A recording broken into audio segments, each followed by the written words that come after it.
Welcome back, Lexurious Fleet. Today we're talking about the Lexus LS, how it was the best vehicle for the brand when the car debuted with the brand back in 1989. It was one of the best vehicles in the entire world, arguably one of the best vehicles ever made, still to this day.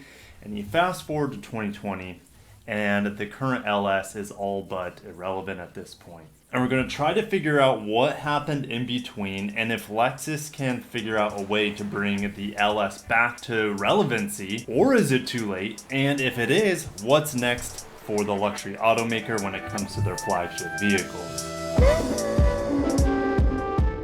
And guys, if you're new to the channel, my name is Kirk. I talk about Lexus, I talk about Toyota, I talk about Japanese and Korean automakers, as well as some other things in between. So make sure to subscribe, hit the bell icon so you don't miss any of my videos, news updates, car reviews, and let's dig into the LS. And of course, guys, I have a spreadsheet today. Why wouldn't I? You guys know how much I should have a shirt. I should make a shirt that says, bring out the spreadsheet or something. So here we go. Looking back at, technically there's 5 generations of LS. You had 2 generations of the LS 400, but I'm just going to lump those together as the LS 400. And that ran from 1989 to 2000. That vehicle started the brand, as well as the ES. The ES came out at the same time, but the LS was something that the luxury automakers had no idea what to do with, especially the Germans. It really was a shot at the Germans, and it was a better car than the Germans. More power, more efficiency, more comfort. It was a car from the future. No one had seen anything like it when it came out in 1989. And that vehicle, you can still see them running on the road today, that first gen LS. Just impeccable. They sold on average, they sold about 24,000 per year of the LS 400. The last year it was sold, the MSRP was 54,000.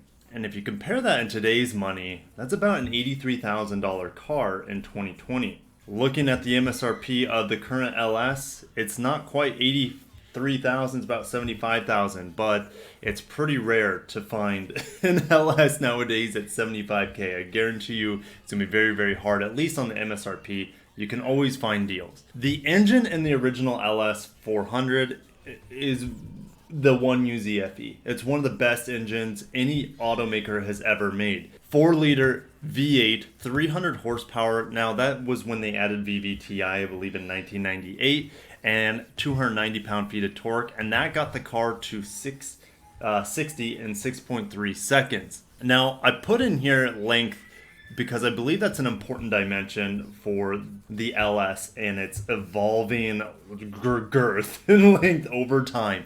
So it's important, I believe, and that's one of the things that has led to its demise. Now the LS 430 succeeded the LS 400, and it was only around for a few years, from 2001 to 2006.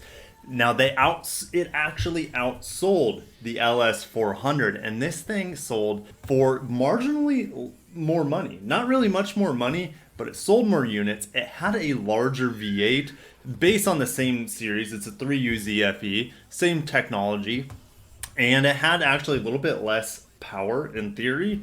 I don't know if that's underrated or what, but the torque was definitely noticeable, and it was about 0.4 of a second quicker to 60 miles an hour. That's no slouch. The length of the dimensions is roughly the same as the previous LS. Same package, more luxury, more comfort, more power, more acceleration. And the LS 430, to many, and I reviewed the car when I started the channel. You can watch it if you want, but the review is pretty bad. But my opinion on the vehicle doesn't change. It's arguably the best vehicle Lexus has ever made. It's like the ultimate refinement of the LS 400. And it only lasted for 6 years.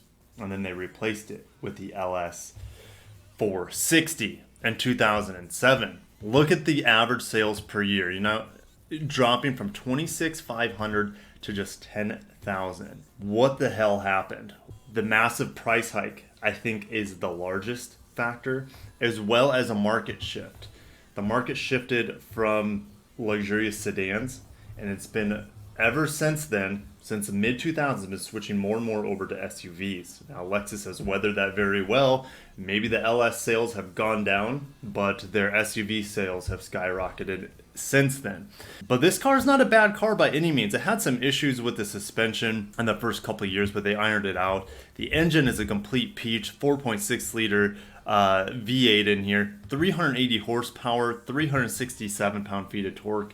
Quite a different character from the LS 430's engine. This one liked to rev a little bit more to get the power, but regardless, look how much power and torque that it had.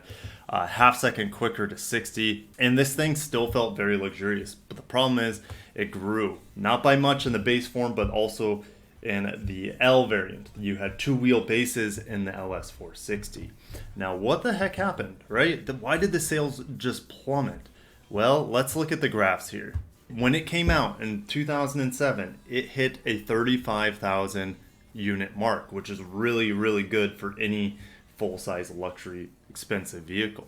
And people, I guess, thought that the uptick in price was worth the price premium, but not for long. Look at it just fall out of the sky, and it's never been close to that glory in 2007. Now, what about its main rivals? What about the S-Class? Well, it had a similar situation. 30,000 in 2006. Now, it fell from grace, but its worst year was 2009 with 11,000 units. We go back to the LS here.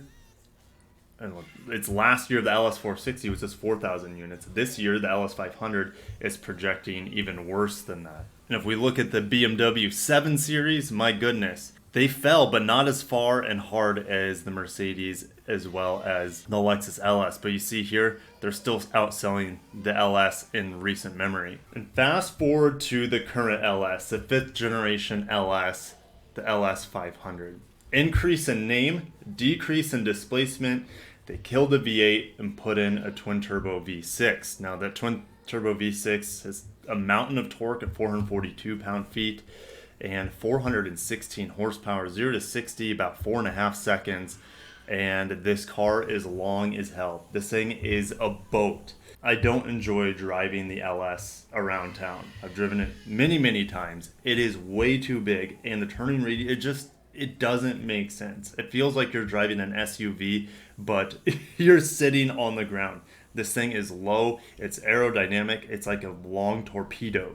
Killed the V8, and I think that's also a reason why the LS 500 is struggling. It's continued the struggles of the LS 460, and that the market has shifted more towards SUVs, but there's other things that plague the LS 500. Okay, ride quality, noise, vibration, harshness is not as good in this vehicle. It has larger wheels, you get 20-inch wheels. It has run flats. Run flat tires killed ride quality, and the LS has always been a cloud. Now, Lexus felt like they needed to keep up with the Germans and their sportiness. The problem is they felt like they have a one-size-fits-all. Yes, they have an F-Sport model, but the F-Sport model doesn't ride any different than the non-F-Sport. Yes, I know in the luxury trims of the LS 500, you have a more sophisticated air ride suspension. That helps. Typically, when you see people spending that much money on a large sedan, they're going to go to Mercedes or BMW anyways, when you're in $120,000 for air ride suspension. Another huge area where the LS 500 continues to struggle is infotainment. Now, we know the 2021 LS gets a touchscreen, which is a huge improvement over the touchpad for many, many people. And it struggled to get Apple CarPlay and Android Auto. It took, I think it was 2019 when they got Apple CarPlay, and 2020 when they finally added Android Auto. That is unacceptable. And the design of the infotainment is just a joke compared to its competitors. You look at the Audi 8 series with virtual cockpit, etc. Huge LCD screens behind the steering wheel. The S-Class, Audi A8, BMW 7 Series leave it in the dust. There's nothing special about the LS anymore. Is it still built as good and if not better than its competition? You can make the argument, but when people are spending that much money, they want to have top-of-the-line electronics, technology, and feel special. And the LS 500 is a good-looking car. The design is good, interior and exterior overall. Not talking infotainment, but the technology is outdated. And it's just clunky to do anything inside the vehicle. Just working through the climate controls is a big chore, and it's not, in my opinion, the LS is not an enjoyable vehicle for me to drive. I'd rather drive an ES around town. I would rather drive an LX, an RX. The LS does feel, still get that stately feel, but there's just so many better options from Lexus and its competitors for luxury and practicality. Now, what about the hybrids? The LS 460, that fourth generation LS, had a hybrid in the LS 600 HL here in the States.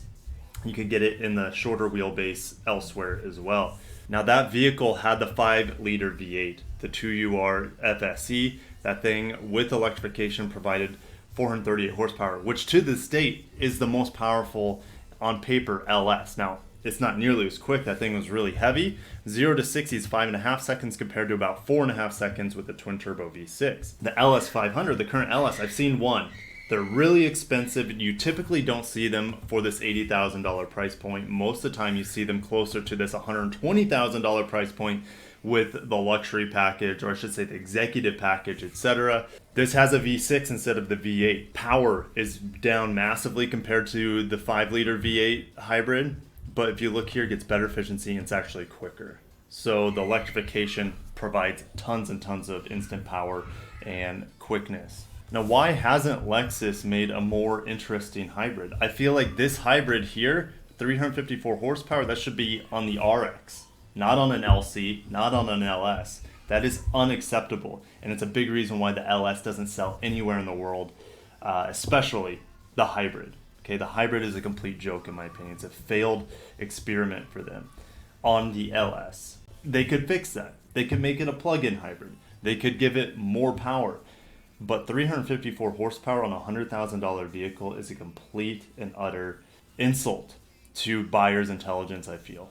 The fuel economy does not make up for it. You look at the fuel economy of the LS 500, twin turbo V6, when you're cruising, you can get like 30 miles per gallon on that thing. The hybrid only gets you marginally better fuel economy on the highway.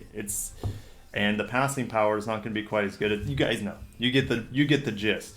But they had a plug-in hybrid similar technology to, let's say, the RAV4 Prime. That thing would be screaming fast and give you plug-in mileage. But innovation is something that Lexus has struggled with on the LS. The first LS, home run. One of the best vehicles ever made. The LS 430 was a further refinement of that. Not quite as much innovation. They didn't need to. Why reinvent the wheel? But the LS 460 started good that first year and just never came close to recovering after that. And Lexus has failed to adapt, has failed to innovate to reclaim the sales that the LS used to capture. And looking back at the graph here for the LS, I feel like in 2009, when you saw this huge drop off, I know you had the financial crisis, but it's never even recovered after the financial crisis. Once you had this drop, I feel like Lexus should have been back to the drawing boards. What the hell is going on with the large luxury sedan? What's going on with the LS? What's wrong with it? Like I said, market shifting towards SUVs. Why, at that point, did they not start going to the drawing boards and say, hey, the RX is our best-selling vehicle? What do you think about having a luxury crossover, two-row crossover that would maybe recapture some of those LS buyers? More practicality, larger space. Why weren't they thinking? I don't understand why Lexus couldn't have figured out in 2009, 2010, 11, and the sales never recovered. Instead, at that point, they continued to come out with an LS 500 without a V8, and that killed off a ton of their buyers, and it just didn't bring anything to those prospective buyers or get anyone excited. LS 500 didn't get anyone excited. Is it fast? Yes. Is it sporty? Hell yeah. But that's not the LS. Okay, I feel like the F Sport should have been like that, and the base LS should have been a straight luxury comfort cruiser, and it doesn't have that character at all. So what about this flagship? Well, in theory, Lexus is making a LF1 Limitless concept into production. Okay, a lot of people are thinking it's going to be called the LQ. It could be fuel cell. It could be plug-in hybrid. It could be twin turbo V8. There's a million things they could do with it. All of it is more exciting than the current LS. The problem is Lexus hasn't brought it to market. when they unveiled it. I believe it was in 2017 they unveiled the LF1. And I feel at that point that vehicle should have been to market a year to two later. Here we are in 2020. The LS just got a refresh. It looks worse in my opinion. They're trying to implement self-driving technology in it. That's not going to help sales, guarantee it, but we still haven't heard anything about the LF1. The lip is completely sealed on Lexus about any sort of flagship, while the LS is pretty much left to die. The refresh isn't going to help sales at all. And in fact, they haven't even announced the refresh LS here for America. It's going to be out in Japan later this year. It's going to be out in Europe early next year. And the LS sells even worse in Europe. It sells even worse in Europe. It's a complete and utter failure by Lexus at this point. And it's so sad to see, because this was the best vehicle in the world, arguably mass-produced one in the early 90s, throughout the 90s, mid-2000s, it's still. And then 2007, with the introduction of the LS460, has never reclaimed its greatness or excitement or the special sauce. I don't know what Lexus has been doing. Their models, their lineup has become very, very stale. They still continue to sell. They have growth. Check this out, guys. Looking at sales numbers, North America last year, they've kind of plateaued here, but that's not what's important. China was up 125% compared to the previous year. They're going to be outpacing North America in just a few years. Europe is up 114% compared 2018 to 2019. And then the Middle East is up 8%. East Asia is up 8%. The brand's growing despite its stale lineup, its outdated lineup. And a large portion of that, guys, we know, is customer service and experience amazing. That is their slogan, and they stand by it. And when you go to a Lexus dealership, you're going to get the best service, the best customer care. It's not always perfect. There's human beings involved. But on average, compared to the other luxury dealerships, Lexus does it best. And they set the bar for the entire luxury market in terms of taking care of your customers and giving them a wonderful experience. And that's why they've continued to grow. Their product is good enough, but it's not inspiring, and it's not going to be ever taking over the luxury flagship sedan anytime soon at this pace, but they could do it with a luxury flagship SUV, but will be too late. Porsche Cayennes of the world, Audi Q8s of the world, BMW X5 gets better and better every year, and the Mercedes options keep getting better. And then you have Genesis in there, amazing vehicles, but with no dealer network, they don't have a chance compared to the competition. Guys, and this is a long video. I didn't script any of this. I kind of just went off the cuff this morning. And this is something I've been thinking about for a while. What is wrong with Lexus? And I think it is culminated in the LS. You know, you can take a lot from the failure of the LS and extrapolate that and kind of divvy out the lack of innovation, lack of excitement, a lack of electrification, which used to be their strong point. It still is, but we haven't seen that attention on the Lexus end. It's getting all the attention on the Toyota end, while the Lexus counterparts, you could say, or similar sized vehicles, have been growing extremely stale on the electric side. So guys, I think I'm going to wrap it up.